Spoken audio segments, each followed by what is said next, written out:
नमस्कार प्यारे दोस्तों, आपका बहुत बहुत स्वागत है हमारे इस सेशन में। और इससे पहले हमने एथलेटिक के हिस्ट्री और उसके इवेंट्स के बारे में चर्चा की थी और आज हम इस वीडियो में ट्रैक की लंबाई और उसके कर्व और स्टेगर्स के बारे में चर्चा करेंगे। तो आइए शुरू करते हैं। सर्वप्रथम हम आपको बता दें कि ट्रैक कितने प्रकार के होते हैं। ट्रैक दो प्रकार के होते हैं। एक हमारा 200 मीटर जिसे हम प्रैक्टिस ट्रैक भी कहते हैं, और एक हमारा होता है 400 मीटर जिसे हम स्टैंडर्ड ट्रैक भी कहते हैं। ट्रैक में एथलीट एंटी क्लॉकवाइज दौड़ते हैं। एंटी क्लॉकवाइज से मतलब दोस्तों यहाँ घड़ी की सुइयां जिस दिशा में चलती हैं उसके विपरीत दौड़ते हैं। एक ट्रैक में दो स्टेट यानी 84.39 मीटर का एक ट्रैक और दो कर्व्स यानी जिसका रेडियस 36.50 मीटर होता है। स्टैंडर्ड ट्रैक में 8 लेन्स होती हैं। स्टैंडर्ड ट्रैक में 8 लेन होती हैं। सभी लेनों की चौड़ाई 1/22 मीटर होती है। सभी लेनों की चौड़ाई जो है दोस्तों 1.22 मीटर होती है। लाइन की मोटाई 5 सेंटीमीटर होती है। यहाँ आपको हम बता दें कि लेन और लाइन्स में अंतर होता है। लाइन्स वो रेखाएं होती हैं जो ट्रैक पर खींची जाती हैं और लेन वो चौड़ाई होती है जिस पर एथलीट दौड़ता है। स्टेगर क्या है? एथलीटों को समान दूरी कवर करने के लिए स्टेगर का प्रयोग किया जाता है। जैसा कि आप जानते हैं कर्व हमारा ओवल यानी अंडाकार होता है और इसमें आउटर साइड वाले खिलाड़ी को दौड़ते समय अधिक दूरी तय करनी पड़ती है। अगर उसे अधिक दूरी तय न करना पड़े इसलिए उसे स्टेगर दिया जाता है, यानी जितनी अधिक दूरी वो दौड़ता है उसके उतनी दूरी आगे से उसे दौड़ाया जाता है। स्टेगर को निकालने का एक फॉर्मूला होता है जिसे हम याद रख सकते हैं W × n-1 -0.10 और 2 पाई क्या × 2 पाई।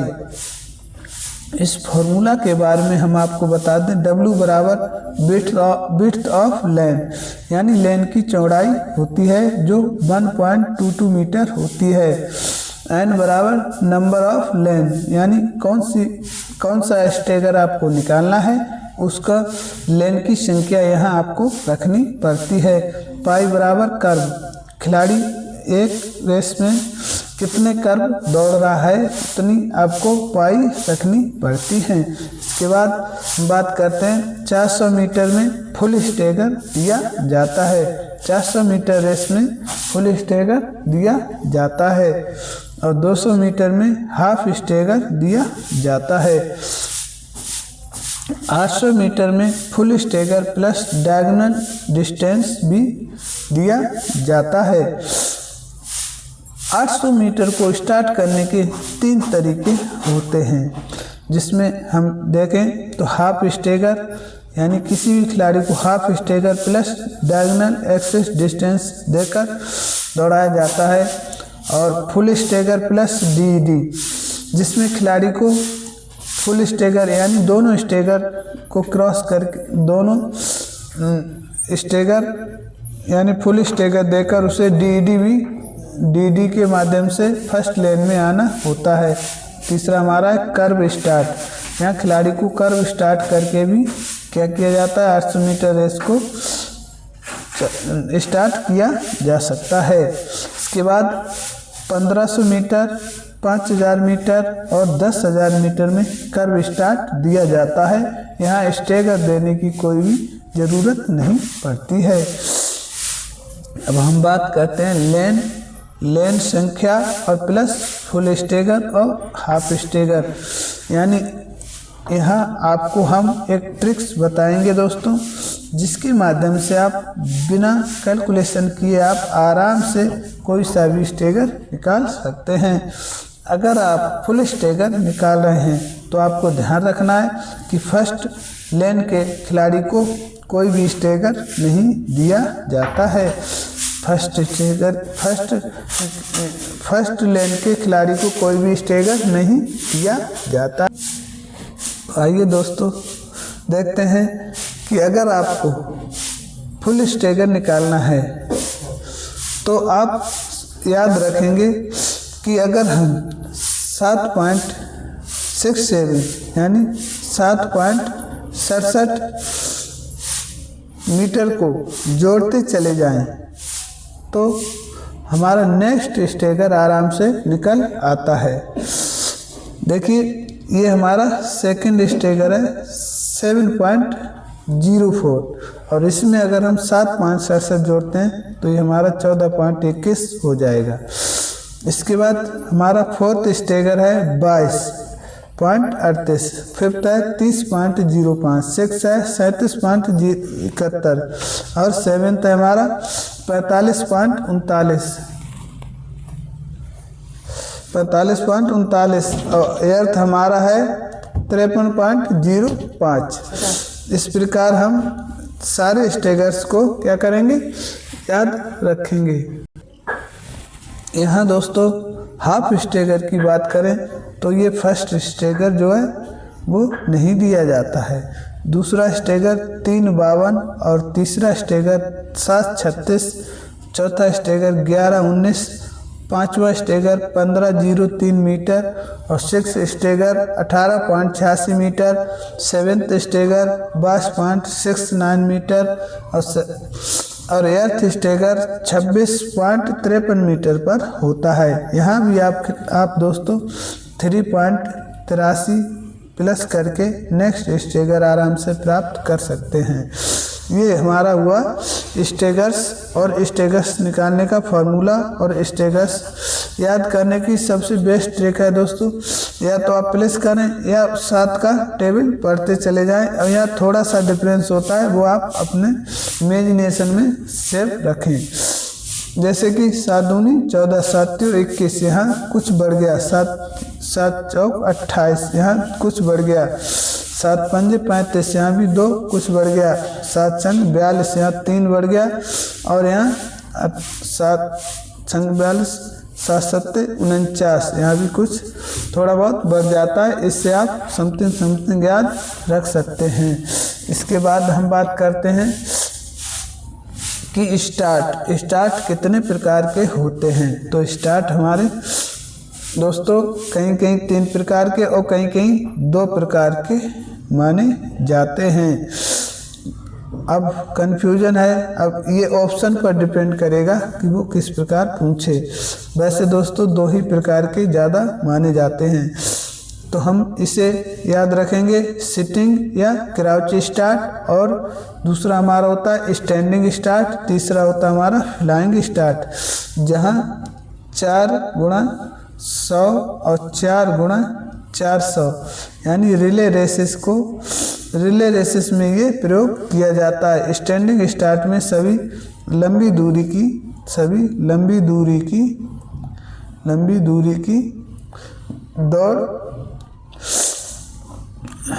दूरी की दौड़ों में स्टैंडिंग स्टार्ट का प्रयोग होता है। और यहाँ सिटिंग या क्राउच स्टार्ट से मतलब दोस्तों यहाँ सभी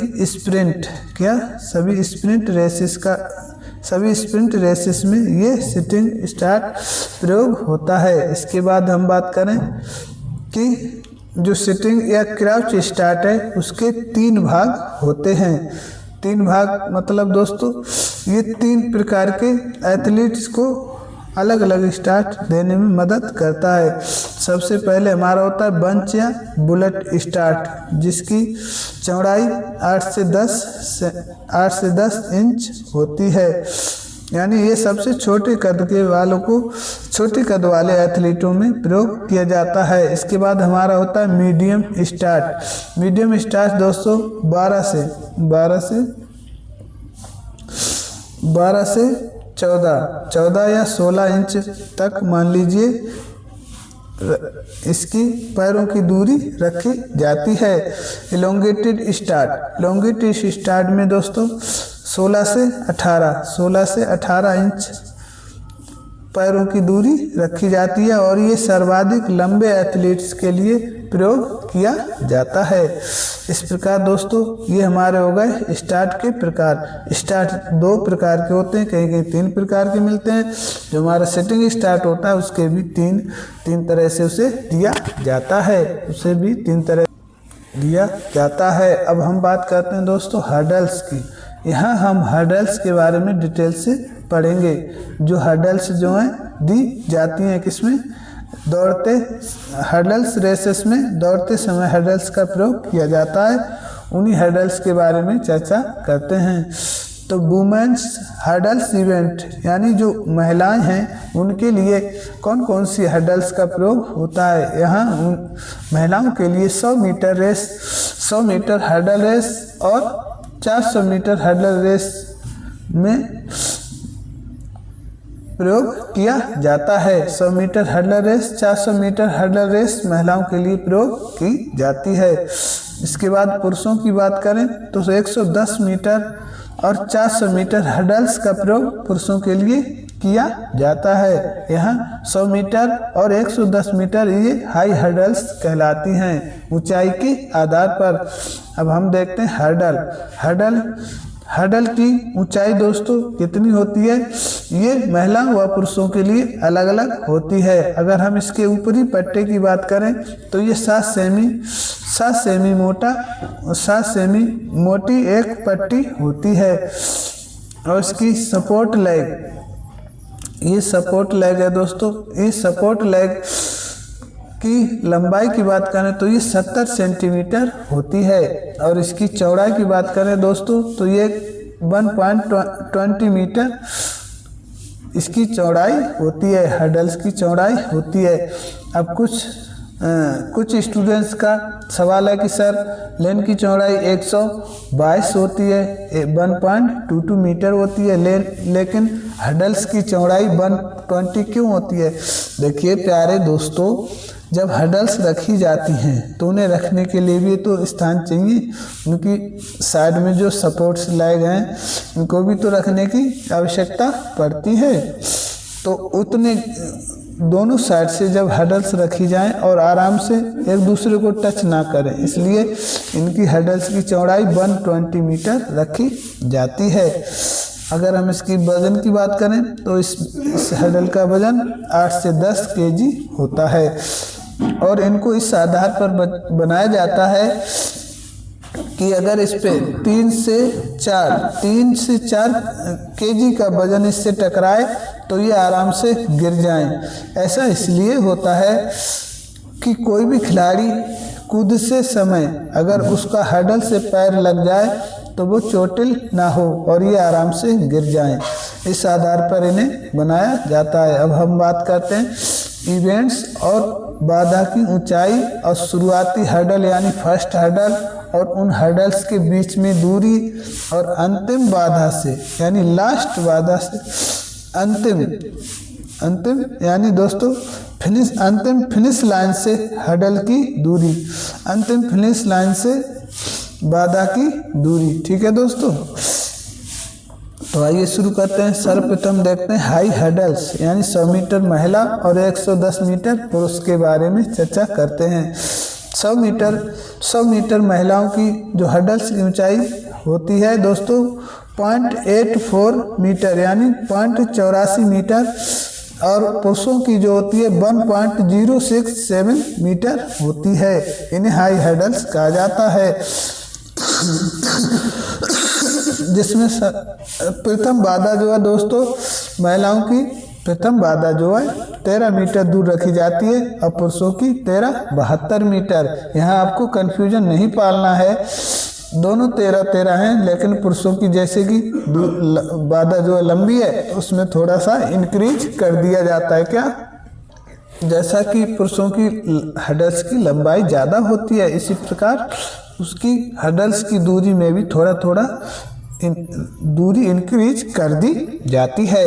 अगर हम सर्वप्रथम महिलाओं की चर्चा करें तो महिलाओं की प्रथम बाधा जो है दोस्तों 13 मीटर दूर पर रखी जाती है। इसके बाद में अन्य सभी बाधाएं जो 8 बाधाएं होती हैं लगभग 8.5 मीटर की दूरी पर रखी जाती हैं और जो अंतिम हर्डल होती है वो फिनिश लाइन से 10.50 मीटर दूर होती है। 110 मीटर पुरुषों की बात करें तो इसकी हर्डल की ऊंचाई 1.067 मीटर होती है, कहीं कहीं 1.7 मीटर भी माना गया है। इसकी प्रथम हर्डल्स की दूरी स्टार्ट लाइन से 13.72 मीटर पर होती है और जबकि अन्य सभी बाधाएं बीच में 9.14 मीटर दूरी पर होती हैं, यानी 9.14 मीटर की दूरी पर होती हैं और अंतिम लास्ट हर्डल जो है अंतिम लास्ट हर्डल जो है वो 14.02 मीटर पर रखी जाती है फिनिश लाइन से। अब हम बात करते हैं लो हर्डल यानी 400 मीटर पुरुष और 400 मीटर महिलाओं के बारे में। 400 मीटर महिलाओं के बारे में चर्चा करते हैं तो इसकी हर्डल जैसा कि आप जानते हैं लो हर्डल कहा जाता है।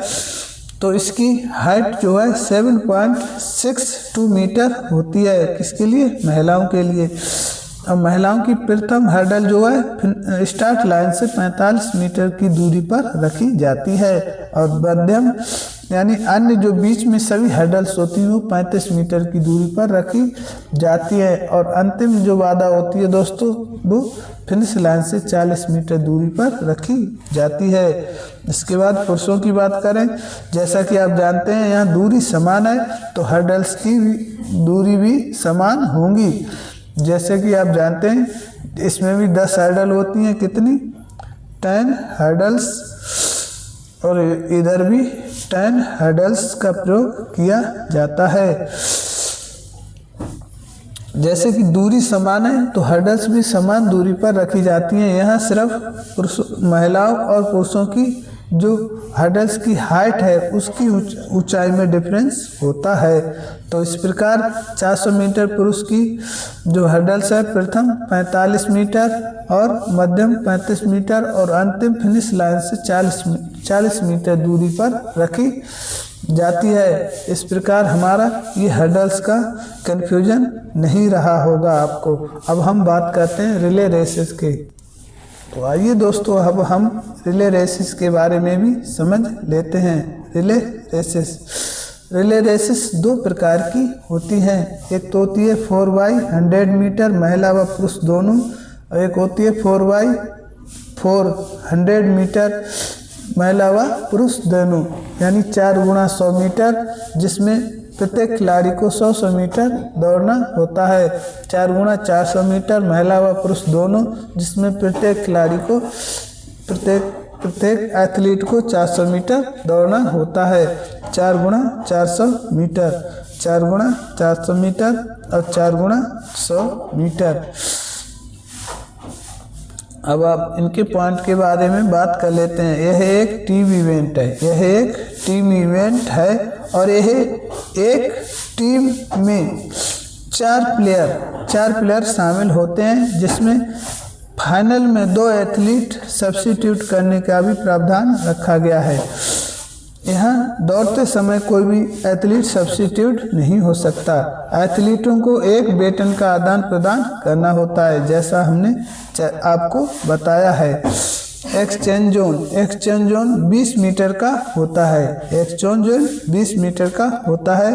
एक्सीलेशन जोन 10 मीटर का होता है। यहाँ आपको हम बता दें एक्सचेंज जोन वो जोन होता है जहाँ खिलाड़ी बेटन का क्या करते हैं? आदान प्रदान करते हैं।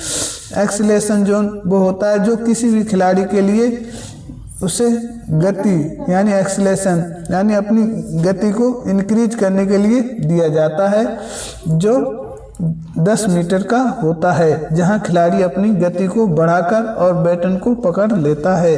बैटन का वजन बेटन का वजन 50 ग्राम से कम नहीं होना चाहिए। बेटन की लंबाई 28 से 30 सेंटीमीटर होती है, जिसका व्यास 13 से 14 सेंटीमीटर होता है। जिसका व्यास 13 से 14 सेंटीमीटर होता है। किसका दोस्तों? बेटन का। इस प्रकार हमने 4x400 और 4x100 के बारे में चर्चा कर ली। आगे देखते हैं। आइए दोस्तों, अब हम स्टीपल चेज के बारे में भी समझ लेते हैं, जिसे पानी बाधा दौड़ भी कहा जाता है। स्टीपल चेज को पानी बाधा दौड़ भी कहा जाता है। पानी बाधा की मानक दूरी 2000 मीटर और 3000 मीटर है। 3000 मीटर में 28 हर्डल और 7 वाटर जंप होती हैं, जो कुल मिलाकर 35 हर्डल्स हो जाती हैं। इसके बाद 2000 मीटर में 18 हर्डल और 5 वाटर जंप होते हैं, और ये कुल मिलाकर 23 हो जाते हैं। 18, 5, 23 हो जाते हैं। हर्डल्स का वजन दोस्तों 80 से 80.0 यानी 80 से 100 kg तक होता है। यहाँ हर्डल्स का वजन 80 से 100 kg तक होता है। बाधा की ऊंचाई 9.14 मीटर पुरुष महिलाओं के लिए 0.76 यानी 762 मीटर महिलाओं के लिए होती है। हर्डल्स की लंबाई की बात करें दोस्तों, तो हर्डल्स की कुल लंबाई 3.94 मीटर होती है। और वाटर जंप की हर्डल की लंबाई चौड़ाई की बात करें तो ये 3.66 मीटर की चौकोर हर्डल होती है। यहाँ बात करें दोस्तों, ये जो हमारी हर्डल होती है सिंपल हर्डल, यानी जहाँ वाटर का जो गड्ढा है वो नहीं बनाया जाता, ये लगभग 3 लेन को कवर करती है। इस प्रकार इसकी चौड़ाई जो है दोस्तों, लगभग 394 मीटर हो जाती है। अगर हम बात करें वाटर हर्डल, अगर बाहर रखी जाए तो हर्डल जो है दोस्तों, यहाँ हर्डल की स्थिति 2 तरह से होती है। हर्डल किसी स्थिति में अंदर रखा जाता है, कभी कभी ट्रैक के बाहर रखा जाता है, यानी 8 लेन्स के बाहर भी रखा जाता है। तो अगर हम उस हर्डल को बाहर रखें तो क्या स्थिति होगी? बाहर रखने पर दूरी 410 मीटर हो जाती है। Race start from finish line से पहले दोस्तों यहाँ स्टेगर नहीं दिया जाता है, तो इस प्रकार फिनिश लाइन से पहले खिलाड़ी को 110 मीटर पीछे से दौड़ाया जाता है। और फर्स्ट हर्डल फिनिश लाइन से 10 मीटर आगे होती है। फर्स्ट हर्डल जो है दोस्तों वो फिनिश लाइन से 10 मीटर आगे होती है। अन्य सभी 82 मीटर पर रखी जाती हैं। और अंतिम बाधा जो है वो फिनिश लाइन से 72 मीटर दूरी पर होती है। ठीक है दोस्तों, 72 मीटर दूरी पर होती है। यहाँ आपको बता दें, जब खिलाड़ी फिनिश लाइन से 130 मीटर पीछे से दौड़ता है तो उसे उस दौरान किसी भी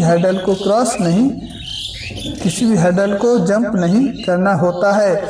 जब वह फिनिश लाइन से यानी स्टार्ट लाइन से दोस्तों, स्टार्ट लाइन से यहाँ पे थोड़ी मिस्टेक हो गई। ठीक है दोस्तों, वो 10 मीटर आगे से 10 मीटर आगे 10 मीटर आगे सर्वप्रथम कूदता है। किससे? स्टार्ट लाइन से। और 82 मीटर की बाकी सभी बाधाओं को क्या करता है? क्रॉस करता है, जंप करता है। इसके बाद हम आपको बता दें कि अगर वाटर जंप जो है बाहर अंदर रखी जाए तो हाँ तो आइए दोस्तों देख लेते हैं, थोड़ा मिसप्रिंट हो गया था, उसके लिए दोबारा से सुधार लेते हैं। अगर हर्डल बाहर रखी जाती है तो बाहर रखने पर हर्डल की दूरी 410 मीटर हो जाती है। Race start from start line यानी स्टार्ट लाइन से 110 मीटर पीछे से की जाती है, क्योंकि यहाँ हर्डल्स की जो है दूरी बढ़ गई है। ठीक है दोस्तों, तो फर्स्ट हर्डल स्टार्ट लाइन से 10 मीटर आगे होती है और अन्य सभी 82 मीटर पर होती हैं, और जबकि अंतिम जो हर्डल है वो फिनिश लाइन से 72 मीटर दूरी पहले होती है। अगर वाटर जंप अंदर रखी जाए तो अंदर रखने पर कुल दूरी 390 मीटर ही होती है, और रेस स्टार्ट लाइन रेस जो है स्टार्ट होती है हमारी स्टार्ट लाइन से 270 मीटर पीछे से स्टार्ट करवाई जाती है। इसके बाद फर्स्ट हर्डल 10 मीटर, जैसा कि इसमें था दोस्तों वैसा ही इसमें होता है कि फर्स्ट हर्डल जो है स्टार्ट लाइन से 10 मीटर दूरी पर ही एक एथलीट को पड़ जाती है, अन्य सभी 68 मीटर पर होती हैं, और अंतिम हर्डल 78 मीटर दूर अंतिम हर्डल 1 मिनट दोस्तों, 1 मिनट। देखिए दोस्तों, अंदर रखने पर कुल दूरी 390 मीटर हो जाती है, और race start from start line यानी जो रेस है वो स्टार्ट कहाँ से होती है 270 मीटर पीछे, कहाँ से पीछे स्टार्ट लाइन के 270 मीटर पीछे से स्टार्ट कराई जाती है। फर्स्ट हर्डल स्टार्ट लाइन से 10 मीटर दूर पर प्राप्त हो जाती है। इसके बाद अन्य सभी हर्डल्स 78 मीटर की दूरी पर रखी जाती हैं, जबकि अंतिम जो हर्डल है वो फिनिश लाइन से 68 मीटर की दूरी पर होती है। इस प्रकार हमारा स्टीपल चेस से कोई भी क्वेश्चन नहीं छूट सकता। हमने जहाँ तक संभव है आपको सभी बता दिया गया है, सभी जानकारी आपको प्रदान कर दी गई है। यहाँ आपको एक छोटी सी जानकारी अगर हम बताएं तो यह हर्डल की और वाटर जंप की लंबाई चौड़ाई की जो पिट होता है वो चौकोर होता है दोस्तों, 3.66 मीटर का होता है। यहाँ अगर हम बात करें तो यहाँ पर जो गड्ढा होता है दोस्तों, शुरुआत में इस पानी की गहराई 70 सेंटीमीटर होती है, और एट लास्ट यानी अंतिम में 50 सेंटीमीटर तक होती है। यहाँ खिलाड़ी हर्डल्स के ऊपर पैर रखकर भी कूद सकता है, यहाँ इसे कोई भी बाउंडेशन नहीं होती है। ठीक है दोस्तों, इस प्रकार हमारा स्टीपल चेज फिनिश होता है, और यहाँ तक हमारा जो है कवर कर लिया गया है, और इसके बाद हम कंबाइन इवेंट्स के बारे में चर्चा करेंगे। अगर आपको हमारी मेहनत अच्छी लगती है और आपको थोड़ा सा भी लाभ प्राप्त होता है, वैसे दोस्तों हमने कुछ भी छोड़ा नहीं है, आप हमारी वीडियो को लाइक करें और चैनल को सब्सक्राइब करें, क्योंकि हम नोट्स के माध्यम से आपको विस्तृत जानकारी प्रदान करते हैं। इसमें आपका बहुत बहुत सहयोग रहेगा। जय हिंद, जय भारत।